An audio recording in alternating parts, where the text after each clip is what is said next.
টলিউডের সবচেয়ে বেশি আলোচনার কেন্দ্রবিন্দু ছিল অনির্বাণ ভট্টাচার্য ইনসিডেন্ট। এই ব্যান কালচার এটাকে তোমাকে কতটা বিচলিত করে? এটা খুবই বিচলিত করে এবং এটাকে একেবারেই এটা সমর্থনযোগ্য নয়, একেবারেই সমর্থনযোগ্য নয়। মামলেট না অমলেট, কোনটা খেতে তুমি পছন্দ করবে? তোমার ভয় লাগে না যে তোমাকে যদি কালকে এরকম বলে তোমাকে আর কোনো ছবি থেকে নেবে? ক্ষমতাটা তো অনেক বড়, ফলে তো ভয় না পাওয়ার আমি কোথাকার আলেকজান্ডার। তুমি শাহজাহান নিয়ে স্ট্যাটাস দিয়েছিলে, সুপ্রিম কোর্ট নিয়ে স্ট্যাটাস দিয়েছিলে, আমলেট মামলেট নিয়ে স্ট্যাটাস দিয়েছিলে, তাহলে বিষয়টা কি এতটাই মজাদার তোমার কাছে?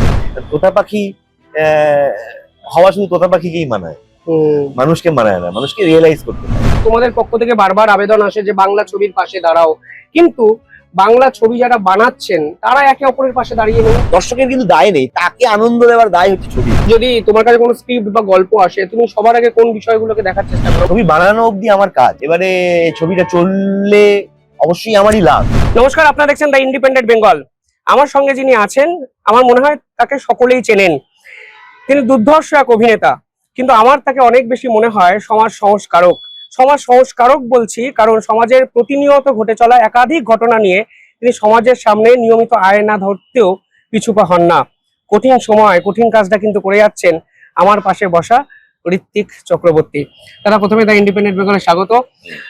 হোটেলে আছি, মামলেট না অমলেট, কোনটা খেতে তুমি পছন্দ করবে? আমার দুটোই চলে, মামলেটও খাই অমলেটও খাই। যদি অমলেটের বদলে মামলেট দিয়ে দেয়, রাগারাগি করো না তুমি? না না, করি না। না, যদি মানে আমার যদি তখন মানে সত্যি যদি অমলেটের বদলে আমার অন্য একটা পছন্দের জিনিস তাহলে তাকে নিশ্চয়ই জানাবো না তা নয়। হ্যাঁ, জানাবো, যা যা ব্যবস্থা নেওয়ার, যা যা মানুষ করে নর্মাল প্রসেসে তাই করবো। তোমার কি নর্মাল প্রসিডিওর আছে তো এই ঘটনা, কি করা উচিত? তুমি নর্মাল শব্দটি ব্যবহার করলে, তোমার কি মনে হচ্ছে আমাদের আদব কায়দা বড় বেশি অ্যাবনর্মাল হয়ে যাচ্ছে, মানে এবং তার জন্য অনেক বেশি সমস্যা তৈরি হচ্ছে অন্তত বর্তমান সময় এবং সমাজে? ওইভাবে জেনেরিক ওয়েতে ওইভাবে বলা যায় না, মানে এইভাবে দাগিয়ে দেওয়া যায় না যে আমাদের ব্যাপারটাই পুরোটাই খুব অ্যাবনর্মাল হয়ে যাচ্ছে। কিন্তু কিছু কিছু ক্ষেত্রে হয়তো আগেও ছিল, এখন হয়তো আমরা দেখতেও পাচ্ছি বেশি। আর একটা সোশ্যাল মিডিয়ার একটা প্রভাব হয়তো তুমি মেইনটেইন করছো, তার একটা প্রভাব আছে আমাদের সর্বক্ষণই। আমাদের একটা যেহেতু মানে কি বলবো, এমন একটা মানে আমি জানি না মানে এটাকে আমি কিভাবে ব্যাখ্যা করবো, তার একটা প্রভাব আছে। তোমাকে তো ভাবাই, অন্তত তোমার স্ট্যাটাস দেখলে বোঝা যায়, তোমার সাথে কথা বললে বোঝা যায়। সিরিয়াসলি কতটা ভাবাই তোমাকে এই সমাজের এই বিষয়গুলো বর্তমানে? না না, সামাজিক জীব হিসেবে নানান বিষয় ভাবায়, কিন্তু আসলে আমি যে সোশ্যাল মিডিয়াতে কথা বলি সেগুলো যে খুব আমার মানে প্রচন্ড ভাবনার ফল তাও নয়। ওটা একটা মানে মানে কি বলবো, একটা তির্যক ব্যঙ্গাত্মক একটা ফর্মে ওটা একটা আমি করতে থাকি, এটা মজাই মূলত। তার গভীরতা ওর মধ্যে যে খুব বিশাল থাকে তা নয়, কিন্তু হ্যাঁ ওগুলো আমার ভাবনাও এক প্রকার, সেটাও বলতে পারি। ওই বিষয়গুলো তোমাকে যদি গভীর ভাবে, হ্যাঁ হ্যাঁ নিশ্চয়ই, ওগুলোকে তখনকার মতন ওগুলোকে ভাবনা বলেও মনে হয়। আর সত্যি আমি ওটা একটা মানে আমি যদি নিজেকে অভিনেতার পরেও আর এক ধরনের পারফর্মার হিসেবেও ভাবি ওদের মতো, ওটা একটা প্ল্যাটফর্ম, ওটা একটা স্টেজ, ওখানেও আমি এটা পারফর্ম করতে পারি। তো আমি আমার মতন করি, কখনো সেটা এক লাইন লিখে, কখনো একটা পুতুল দিয়ে। হ্যাঁ, কিন্তু ওটা একটা পারফরমেন্সই বলতে পারো যে তাই তো মানে তাই তো করে পারফর্মাররা, তাই তো করে। তো ওটাও একটা স্টেজ আমার কাছে, কখনো কখনো ওটাতে পারফর্মও করি। শুধুই স্টেজ নয়, বলে এমনি নিজের বাড়ির বেড়াতে যাওয়ার ছবিও ছাপি বটে, কিন্তু একটা স্টেজ তো, অনেক দর্শক আছে তো আমি তো কখনো কখনো আমার মতন ওটাকে ব্যবহার করবো। না, তারপর যে কমেন্ট গুলো তোমার উদ্দেশ্যে বিভিন্ন ক্ষেত্রে ছুড়ে দেওয়া হয়, তার রিপ্লাই গুলো যেগুলো আসে সেগুলো আরো বেশি নতুনত্ব, আরো বেশি ব্যঙ্গাত্মক, অথচ তার একটা গভীরতা আছে সেই কমেন্ট গুলোরও। এই বিষয়গুলো কিভাবে দেখো? তুমি জানো যে তোমার দিকে কিছু আসবে এবং তুমি তার পাল্টা ফিরিয়ে দেবে, এবং সেটা নিয়ে দিনভর আলোচনা হতে পারে যে ঋত্বিক দা এইভাবে রিপ্লাই দিয়েছে। পুরো বিষয়টি এন্টারটেইনিং, সিনেমার মতোই। ওটা খুব অল্প সময়ের মধ্যে করে ফেলি, মানে ঝটপট কয়েকটা নজরে পড়লো করে উত্তর দিয়ে ফেলি। তো তখনকার মতন আমার তো একটা মজাই লাগে, কারণ আমি আসলে ওটা মজাই করছি। আর তো আমি উত্তর দিলে একটু ভারী হবে, আমি কি বলবো, আর কিছু করার নেই। তুমি বারবার মজা শব্দটি ব্যবহার করছো, অথচ তুমি দেখো তুমি যে বিষয়গুলো নিয়ে কথা বলো একটাও মজাদার ঘটনা না, এবং যত মজা করে বিষয়টা তুমি বলছো বিষয়টা অতটা মজাদার নয়। আমার এখনো মনে আছে তুমি শাহজাহান নিয়ে স্ট্যাটাস দিয়েছিলে, সুপ্রিম কোর্ট নিয়ে স্ট্যাটাস দিয়েছিলে, আমলেট মামলেট নিয়ে স্ট্যাটাস দিয়েছিলে। একাধিক বিষয় নিয়ে তুমি কথা বলো, যেগুলো কথা বলার আগে আমরা কেন, আমাদের মতো অনেক মানুষই অন্তত 50 বার ভাববে। তাহলে বিষয়টা কি এতটাই মজাদার তোমার কাছে? হ্যাঁ, আমি তো খুব ওই জন্যই হয়তো আমার সহজভাবে মজা কথাটা আসছে, যে আমার কাছে এটা একটা স্বাভাবিক এক্সপ্রেশন, যেটা যে কোনো স্বাভাবিক মানুষই দিতে পারে। হ্যাঁ, এখন আমরা কে কোথায় কোন কথাটা কোন ভাবে বলবো সে ব্যাপারে আমাদের প্রত্যেকেরই কিন্তু নিজস্ব কিছু ভাবনা থাকে। আমি আমার বন্ধুর সাথে যেভাবে কথা বলি, বাবার সাথে সেভাবে কথা বলি না, হয়তো একই বিষয় নিয়েই কথা বলছি, তো যেহেতু বলি না, তো সেইভাবে আমার এটাও ধারণা আছে যে আমি এটা সোশ্যাল মিডিয়ায় বলছি। তো সেই ধারণাটাকে মাথায় রেখেই আমি এটা করি, এমন নয় আমার যা মাথায় আসছে তাই আমি তখনই, না, আমি ওটা মাথায় রেখেই করি। ওই যে বললাম যে এটাও আমার কাছে একটা পারফর্ম করার স্টেজই বটে। তো আমি আমার মতন করবো, আমার যখন যেটা বলতে ইচ্ছে করবে, কারণ এবং পারফর্ম ফাঁকা ঘরে করার থেকে যখন এত দর্শক আছে, তো তাহলে তাদের সামনে ঠিক যেভাবে করতে হয় সেভাবে করার চেষ্টা করি। নাকি নাকি তুমি শিল্পীদের কি দায়িত্ব বুঝিয়ে দেওয়ার চেষ্টা করো? না না, আমার আমি আবার কোথেকে দায়িত্ব বোঝাবো? আমি তো আমার জীবনটা যাপন করবো। এই যে তুমি বললে সমাজ সংস্কার, আমি মনে করি একেবারেই নয়। আমি সমাজের এক বিন্দু সংস্কার করতে পারছি না। আমি দেখতে পাচ্ছি, দেখে আমি উদ্বিগ্ন হতে পারছি, আমার উদ্বিগ্নতা আমি প্রকাশ করতে পারছি। এর বেশি আমি এতই ক্ষুদ্র, আমি কোথেকে সমাজ সংস্কারক হবো? ওগুলো আমার উদ্বিগ্নতা বলতে পারো। হয়তো সেটাকে তার বিভিন্ন লোক বিভিন্ন ফর্মে করে, আমারটা ওইটা আমার ফর্মে, ওই ফর্মে বেরোয়। সবসময় যে উদ্বিগ্নতাকে হয়তো কখনো সবটা, কিন্তু ওগুলো নানান ধরনের চিন্তা, সেটা অনুভব নাম দিতে পারো, উদ্বিগ্ন নাম দিতে পারো, শ্লেষ নাম দিতে পারো, মানে অনেক কিছু হতে পারে, ক্ষোভ হতে পারে, অসীম আনন্দও হতে পারে, বলে তারই প্রকাশ হয়। হ্যাঁ, তারই প্রকাশ। এখন যদি ইন্ডিয়া ওয়ার্ল্ড কাপ যেতে, তাহলে আমি একটা স্ট্যাটাস দেবো, সেটা সে একটা আনন্দেরই স্ট্যাটাস হবে, কিন্তু সেটা ওইটাই আমি যখন দেবো তখন কিন্তু আমি মনে করবো যে আমি কিন্তু ওই পারফর্মটাই করবো, মানে আমি আর দর্শককেই দিলাম। এটা মনে করি যে ওখানে দর্শক আছে, ওদের যারা এই প্ল্যাটফর্ম গুলো চালায় তারাই ওদেরকে বলে যে ওরা সবাই তোমার দর্শক, তোমার উপভোক্তা। তো আমি তাকে সেইভাবেই দেওয়ার চেষ্টা করবো। দাদা, আমি এটা ব্যক্তিগত অনুভূতি তোমার সাথে শেয়ার করতে পারি। মানে আমার এখন কি মনে হচ্ছে, আমার এখানে ক্যামেরার সামনে মনে হচ্ছে তুমি যেমন তুখর এক অভিনেতা, বিগ স্ক্রিনে নিজেকে এস্টাবলিশ করেছো, তোমার প্রতিটা ইন্টারভিউ, তোমার প্রতিটা কথাবার্তা, চলন গমনের মধ্যেও সেই অভিনয় সত্তাটা ঠিকরে ঠিকরে বেরোয়। আর ভিতরের যে আসল ঋত্বিক চক্রবর্তী যে বাড়ি বাড়ি ঘুরে এস্টাবলিশ হয়েছে, সেটাকে অনেক বেশি লুকিয়ে রাখার চেষ্টা করা হয়। আর ওই ফেসবুক স্ট্যাটাস গুলো, ওই সমাজের কথাগুলো, ওই ঋত্বিক চক্রবর্তীটা বেরিয়ে আসে। ভুল হতে পারি? আমি জানি না, তো এটা তো তোমার, আমাকে নিয়ে তোমার ব্যাখ্যা, আমাকে নিয়ে আমার ব্যাখ্যাটা একদম আলাদা, এবং একেবারেই সব কারোর জন্য নয়। কিন্তু আমি এটা জানি যে এটা আমি একদম নিশ্চিত, আমাদের প্রত্যেকেরই নানান রকম চেহারা থাকে, এগুলো সব মুখোশ নয়, কিন্তু নানান রকম আমাদের চেহারা থাকে। আমরা অফিসে একরকম, আমরা আমার মামার বাড়িতে আর একরকম, তো সেটা তো থাকে। আমাদের একটা সোশ্যাল চেহারা থাকে, ঠিকই। তো সেই চেহারাই আমি সোশ্যালি অবশ্যই দেখাবো। সোশ্যাল মিডিয়াতেও আমি আমার সোশ্যাল চেহারাটাই দেখাবো। আমি আমার ব্যক্তিগত চেহারা দেখানোর জায়গা ওটাকে আমি মনে করি না।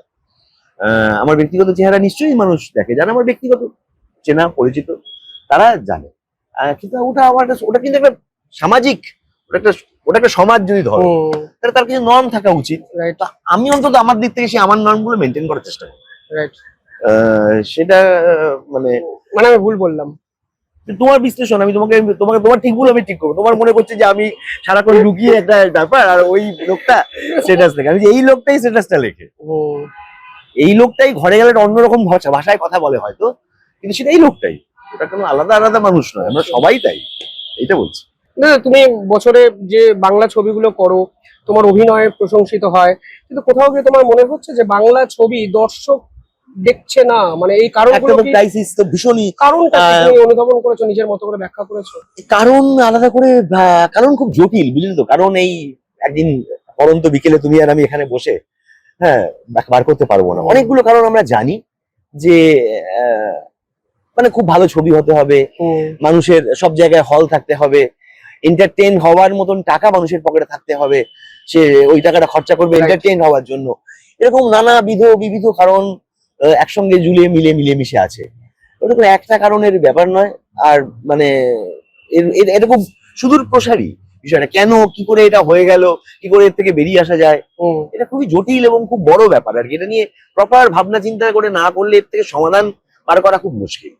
আমার মনে হয়, মানে এতদিন থেকে আমার এটাই মনে হয়, যেটা বহুস্তরীয় ব্যাপার, এটা এক লাইনের নয়।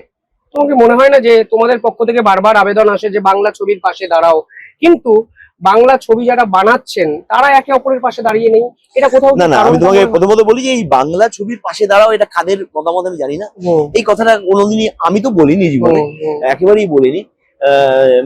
কারণ ওই যেটা বলছি আর কি, যে দর্শকের কিন্তু দায় নেই, তাকে কিন্তু তাকে আনন্দ দেওয়ার দায় হচ্ছে ছবির। এই দর্শকের ছবির পাশে কেন দাঁড়াতে যাবে? হুম, হ্যাঁ, ছবি কেমন হতে হবে যে দর্শক দেখতে আসবে। তো ফলে একেবারেই ছবিকে পাশে হুম। দাঁড়ানোর ব্যাপার নেই।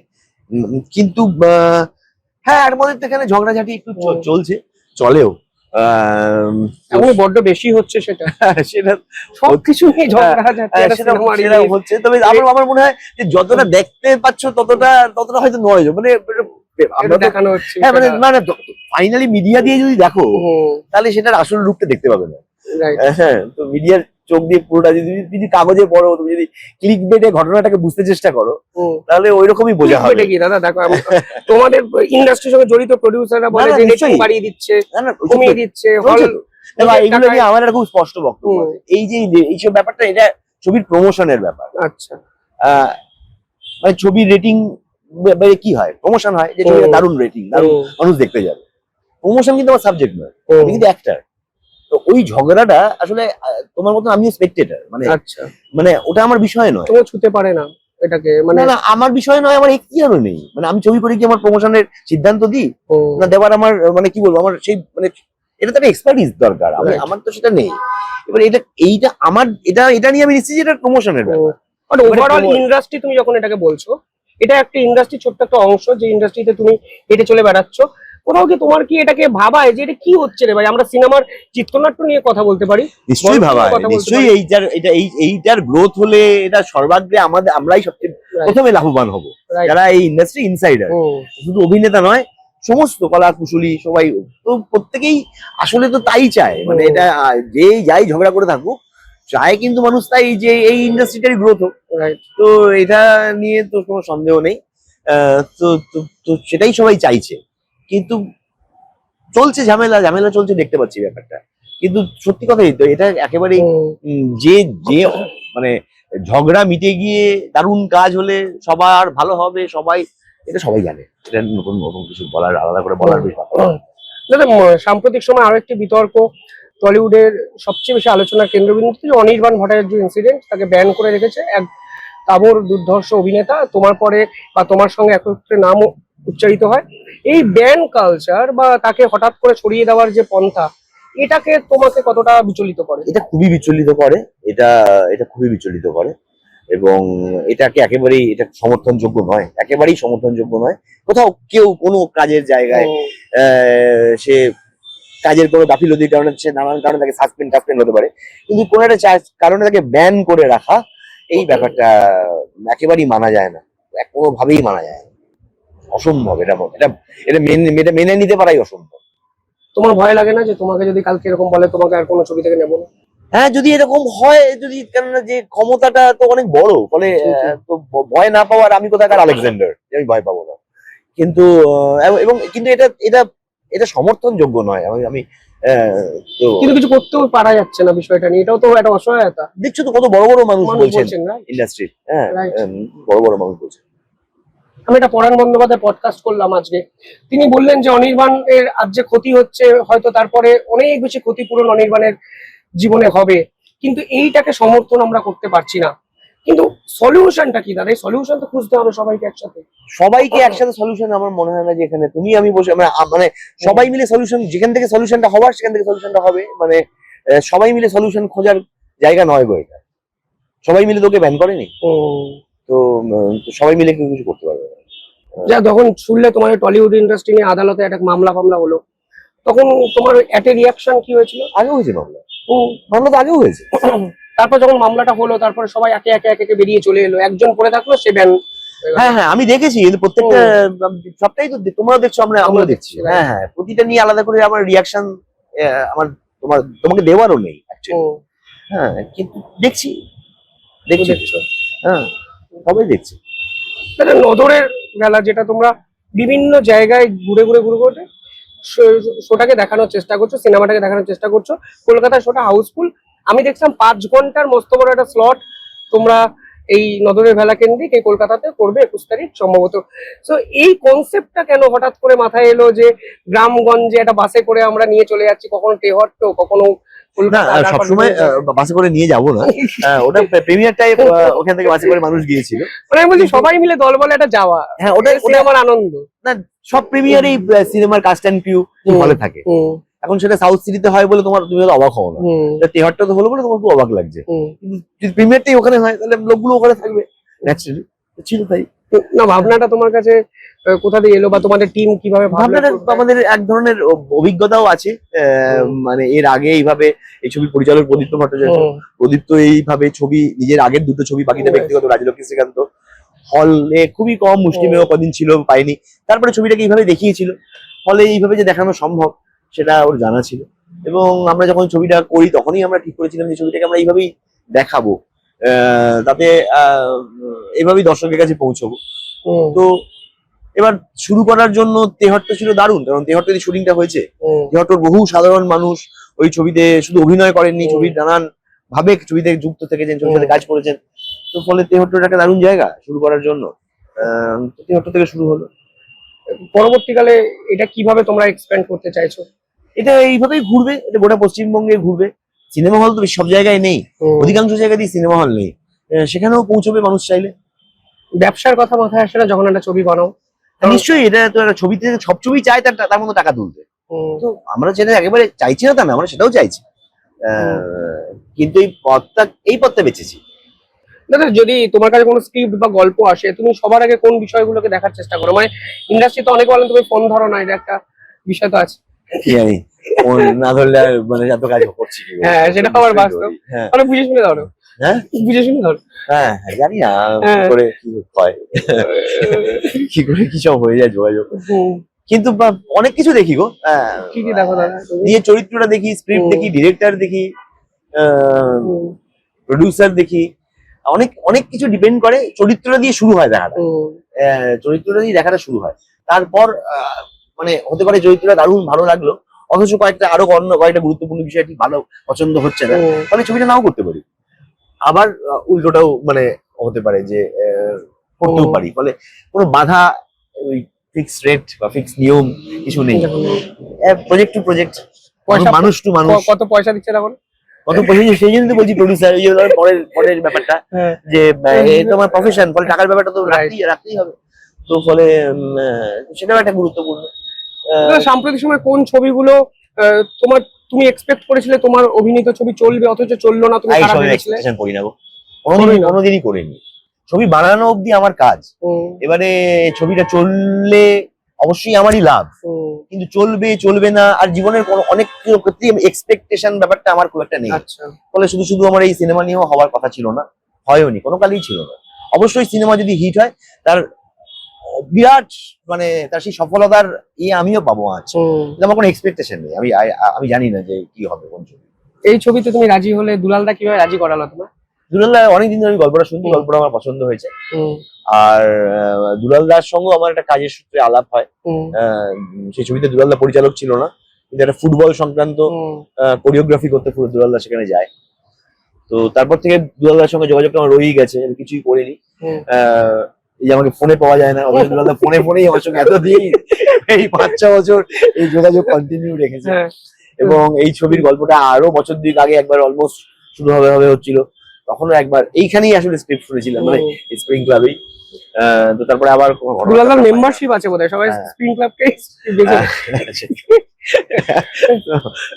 তো তারপর এখন হচ্ছে, ফলে করছি গল্পটা ভালো লেগেছিল, ছবিটা ভালো লেগেছিল। একদম শেষ প্রশ্ন, এই চারিদিকে এত যে নেগেটিভিটি, এর মধ্যে পজিটিভ থিঙ্কিংটা বা ভাইবসটাকে কিভাবে রাখো?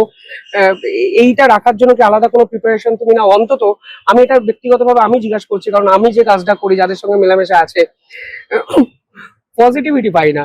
ওই রাজনীতি, এই কাদা ছোড়াছুড়ি, ওই এর বাইরে নিজেকে ঠান্ডা মাথায় একটা উপন্যাস পড়ার মতো অবকাশ তুমি কোথা থেকে পাও? না, আমি কিছু খুব অবকাশ এরকম পাই তা নয়, নেগেটিভিটির ছোঁয়া আমার মধ্যেও এসে পৌঁছায়, কিন্তু আমরা আলাদা আলাদা আইডেন্টিটি, আলাদা ভাবে নিজেদেরকে মানে কন্ডাক্ট করি আর কি। তো সেক্ষেত্রে তোমার পেশার কারণে তুমি যেখানে যেখানে যেখানে তোমাকে যেতে হয়, বা যে জিনিসটা করতে হয়, আমার ব্যাপারটা তা নয়। কিন্তু আমার সার্কিটেও আমার মতন আমার জীবনেও নিজস্ব নেগেটিভিটি আছে। তো এটা তো প্রত্যেক ইন্ডিভিজুয়ালের লক্ষ্য হওয়া উচিত যে সে কিভাবে তার বাট কিছু অ্যাডভাইস দাও না, মানে আমাদের প্রজন্ম তো এই অ্যাডভাইসটা খুব প্রয়োজন। মানে আমি তোমায় বলি, কিছুদিন আগে একজন কন্টেন্ট ক্রিয়েটার একটা বিতর্কে জড়িয়েছে, তুমি জানো এটা আইন আদালতের বিষয় হয়েছে। ফলে এই যে কন্টেন্ট ক্রিয়েশনের দুনিয়া, তারপরে এত বিতর্ক, এত নেগেটিভিটি, পজিটিভ কোনো আলোচনা হচ্ছে না, এটা তো বাস্তব, এটা তুমি স্বীকার করবে আমার সঙ্গে। ফলে এইগুলো থেকে নিজেকে ডিটাচমেন্টের কোনো উপায় কি তুমি খুঁজে পেয়েছো কখনো? আমি তো খুঁজে পেয়েছি, কারণ আমি তো এই সোশ্যাল মিডিয়া যুগের আগের মানুষ। হ্যাঁ, ফলে তখন তোমার দাড়ি এত পাকেনি, বাকিটা ব্যক্তিগত সময় একটু ইয়ং ইয়ং লাগছিল। হ্যাঁ, মানে কিন্তু মানে তখনও আমি তখনও আমার 30 বছর বয়স হয়ে গেছে আসলে। তো অতএব তো আমি তো অনেক আগেকার মানুষ সেই অর্থে। কিন্তু ডিটাচমেন্ট মানুষকে শিখতে হয়। আমাদের ইস্টার্ন ফিলোসফির একটা মূল কথাই হচ্ছে ডিটাচমেন্ট। তো ডিটাচমেন্ট তোমাকে শ্রেষ্ঠ আনন্দ দিতে পারে, এরকম কথা আমরা এই ইস্টার্ন ফিলোসফি বিভিন্ন আনাচে কানাচে এই কথাগুলো পাই। তুমি যে শব্দটা বললে ডিটাচমেন্ট, এই শব্দটা খুব গুরুত্বপূর্ণ। এটাকে রিয়েলাইজ করাটা তো প্রত্যেকের নিজের। তোতা পাখি হওয়া শুধু তোতা পাখিকেই মানায়, মানুষকে মানায় না। মানুষকে রিয়েলাইজ করতে হয়। সবাই সবকিছু জানে, আসলে হচ্ছে রিয়েলাইজেশন, যে কোনটা সততা, কোনটা অসততা, কোনটা ঠিক, কোনটা ভুল, প্রত্যেকে জানে। পুরো ঘটনাটা ঘটে সেলফ রিয়েলাইজেশনের উপর। তো এইটাই। নিজেকে কোনোদিন রাজনীতির আঙ্গিনায় নিয়ে আসবে? একেবারেই নয়, রাজনীতি আমার বিষয় নয়, রাজনীতি একেবারেই আমার বিষয় নয়। অভিনেতা ঋত্বিকটাই পছন্দ তোমার? হ্যাঁ, মানে অভিনেতা ঋত্বিক ছাড়াও হয়তো আরো অনেক রকম ঋত্বিক হতে পারে। আমি নিজেকে অভিনেতা ঋত্বিক হিসেবে দেখতে পাই না, মানে আমি তো আসলে নিজেকে ঋত্বিক হিসেবে দেখি। অভিনেতা হিসেবে দর্শক দেখে তোমায়। হ্যাঁ, অভিনেতা ঋত্বিক হিসেবে দেখলে আবার ছেলেটা কি করবে? তার বাবার ঋত্বিক তো কি হবে? তো ছেলে তোমাকে মানে এরকম দেখে যে সেলিব্রিটি ঋত্বিক, অভিনেতা ঋত্বিক দেখে না? না, আমি তো বলছি, আমি তো তার কাছে বাবা, মানে আমি নিজেকে অভিনেতা ঋত্বিক হিসেবে দেখি না।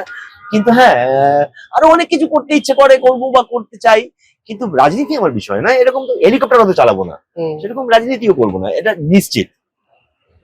বানজি জাম্পও দেবো না, শিওর। তো সেই রকম শেষ হইয়াও যেন হইল না শেষ। ঋত্বিকদের সাথে আড্ডা মারতে বসলে এমন কিছু বিষয় নিয়ে আলোচনা করা যায় যা অন্য কারোর সাথে হয়তো এতটা স্পন্টেনিয়াসলি বিষয়টা যায় না। ঋত্বিকদা সব উত্তরই দিয়েছে। অনুভব, যে অনুভবের কথা বললেন, আপনারা অনুভব করলে আপনারা বুঝবেন ঋত্বিকদা কি বোঝাতে চেয়েছে, কি বলতে চেয়েছেন। দেখতে থাকুন দ্য ইন্ডিপেন্ডেন্ট বেঙ্গল। অসংখ্য ধন্যবাদ ঋত্বিকদা, ধন্যবাদ আপনাদেরও। তদরের ভেলা মুক্তি পেয়ে গেছে, নতুন ছবির প্রেস মিটে আজকে আমরা এসেছি। যারা সিনেমা দেখতে চান নধরের বেলা অবশ্যই দেখুন। নতুন রকম একটা চেষ্টা, আমার মনে হয় হতাশ হবেন না। ধন্যবাদ, ভালো থাকবেন।